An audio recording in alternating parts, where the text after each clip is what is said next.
Hi, everybody. Thank you for stopping by and subscribing to my YouTube channel, Politics with Sherry Jacobus. And if you're not yet a subscriber, I hope you will be very soon. Just hit that button. So there is some, the sources of this are interesting, and I'm not quite sure how to take this, but this is Newsweek. But Nate Silver, who was a little bit of a turncoat, got kind of MAGA in terms of his polling. I'm reading this from Newsweek because I'm thinking if Nate Silver has to acknowledge how bad Trump is doing, then that's something. But his says Donald Trump's latest approval ratings are painting a bleak picture for the president, according to election analyst Nate Silver, who said Trump is getting mostly bad news from recent polls. Let's see, on Sunday, Trump's net approval rating fell to minus 10.3, matching his previous low from July 22nd. And this is according to Nate Silver's tracker.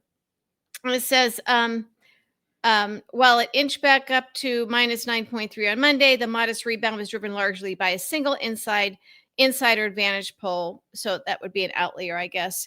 But it matters. First of all, it matters because this is coming from Nate Silver, who usually tries to do favors for Trump and for MAGA. But it shows that if as long as the party is associated with him, and you head into the 2026 midterms, I guess that's pretty good news. They can't run from him. The way Republicans in Congress are protecting Trump and his criminality and his authoritarianism and his fascism, if we get to actually have free and fair elections for the midterm and beyond, is a problem for. And I want to get to that in a minute because that's what has me a little bit nervous. But Nate Silver said that the broad consistency of these numbers, so apparently there's all kinds of polls out there that are showing Trump's poll numbers really tanking. And so these are not just outliers, but he said that the broad consistency of these numbers suggests that this is, quote, about as unpopular as Trump 2.0 has been so far. So his disapproval has climbed to 44%. In one of the polls, he's not doing well. So the key is, what about independents and what about some MAGA voters? So it is important that Democrats get out there and use the bully pulpit to make sure that Americans understand that this is the Trump Jeffrey Epstein government shutdown, that they're not doing that. We talk about this every day. It is just criminal negligence. So it's up to us. It is up to us to make this happen. But the thing that bothers me is Trump sees these poll numbers tanking. And he lives and dies by the polls. He just, this is everything to him. What is concerning to me is that he doesn't care. All right. And he's not caring, so MAGA doesn't care. They are acting as if they never have to worry about an election again. And this just isn't a president who's already in his second term and therefore would be barred constitutionally from running, because we know that doesn't matter to Trump. He is barreling over the Constitution, just crapping all over it. The laws, the Constitution, our norms, our traditions, morality, ethics, patriotism, all of it. He just bulldozes his way through. So maybe he doesn't expect to be alive or physically, mentally able to run again. I don't know. But that he wants to protect himself, and I guess presumably his family, although maybe not. The problem is that he doesn't seem concerned about the numbers, and that's what has me concerned. So while, Chuck Schumer is saying, oh, we're going to take care of this in the midterms, we can't wait until the midterms. Okay, we have to do this now. And every day that Democratic leaders are not out there facilitating a briefing, a fact-checking briefing, MAGA doesn't know what to think if they're only watching Fox News. All right.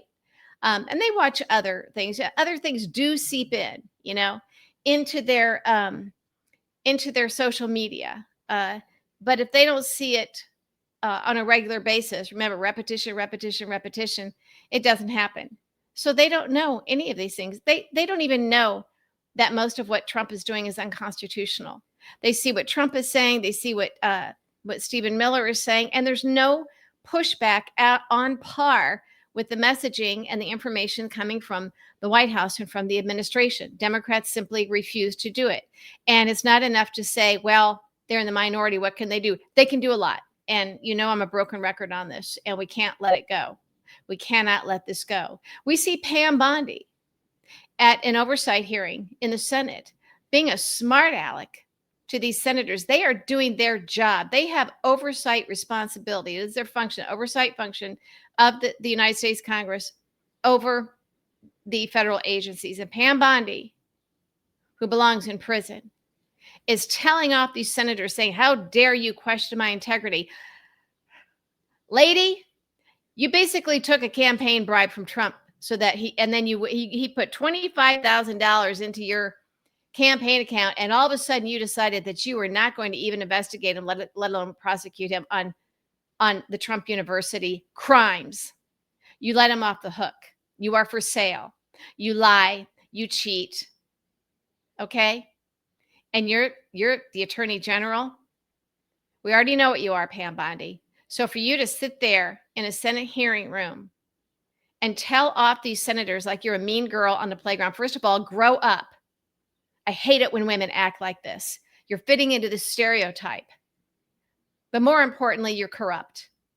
And you are doubling down because you seem very, very certain that you will get a pardon from Trump or Vance. You know what you're doing is wrong. You know that it's punishable by law. You know that you belong in prison. So I'm looking at the tea leaves here. I'm looking at the body language. You seem like you feel like you're safe. What if it's a state crime? We will get you. We will get you. You are breaking so many laws, you and your team, that we will get you. I doubt that all of you are so careful that you're just making sure that it's federal crimes for which you can be pardoned by Trump. But you know what you're doing is anti-American. You know it's illegal. You know it's unconstitutional. You know this. You know it's unethical. You know it's immoral. You know that we know this. But what galls me is that Democrats are not out there giving the truth of the matter to the American people on a daily basis to make it harder for the Pam Bondings and the Dan Bonginos and the Kash Patels of the world and Stephen Miller to go out there and just lie. They lie about what is legal and what is not legal, and we have no pushback. So to a degree, it's kind of hard. We know MAGA are stupid and gullible, but you almost kind of can't blame them for some of this because they simply don't know. Once they become informed, we're finding out that some of them start having some misgivings. There was polling data in the past week or so showing that young Christian MAGA are really now pulling away the Epstein files, and they don't like what they see with ICE agents doing what they're doing. They don't like Trump using the United States military against the American people. So these young people who became MAGA through different sources, I guess, different media, maybe they get indoctrinated one way, and now as they get a little older, now they're being exposed to other information, and it's affecting them. This is what we have to do on a daily basis, and we can make that change. Democratic leadership won't do this. Okay? And Pam Bondi seems real confident that she's going to get away with all of this. You put these things together, that's when you have to start considering that perhaps Chuck Schumer, at a minimum, Chuck Schumer has been corrupted, because he is the one person who can just today say, let's do this. Let's start it next week and we can get it done. We can get this up and running, these daily briefings, fact-checking briefings, in a matter of days. You can do the spit and shine on it a little bit later. This can be, the press is there waiting. I've laid this out numerous times. The fact that it's not happening, I don't think it's just that he's old school. I'm now at that point, same as I was with Merrick Garland. After a certain amount of time, you have to go, come on. There's something very, very wrong here. And then we have to hold Democratic senators accountable for not doing something about it. Sorry, but that's where we are. they are acting, the Trump administration and his allies are acting a little bit too confident about their blatant lawlessness, and they're stepping it up, and it's getting worse. So anyway, the fact that the poll numbers are bad for Trump, I cheer that. It's about time.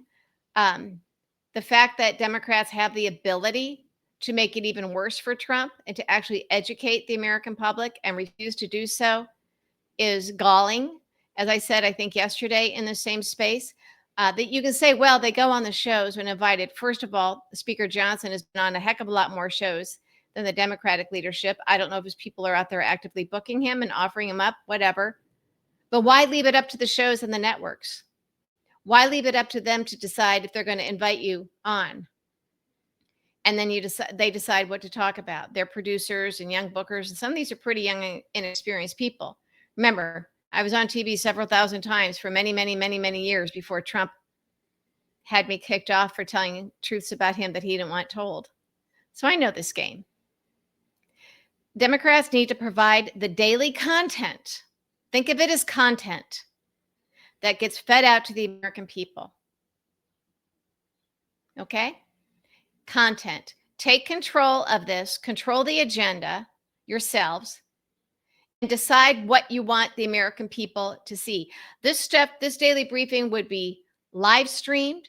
I think it would be on TV, at least snippets of it and clips, get quoted in print articles. Why wait for the media to decide if or when they'll interview you or quote you?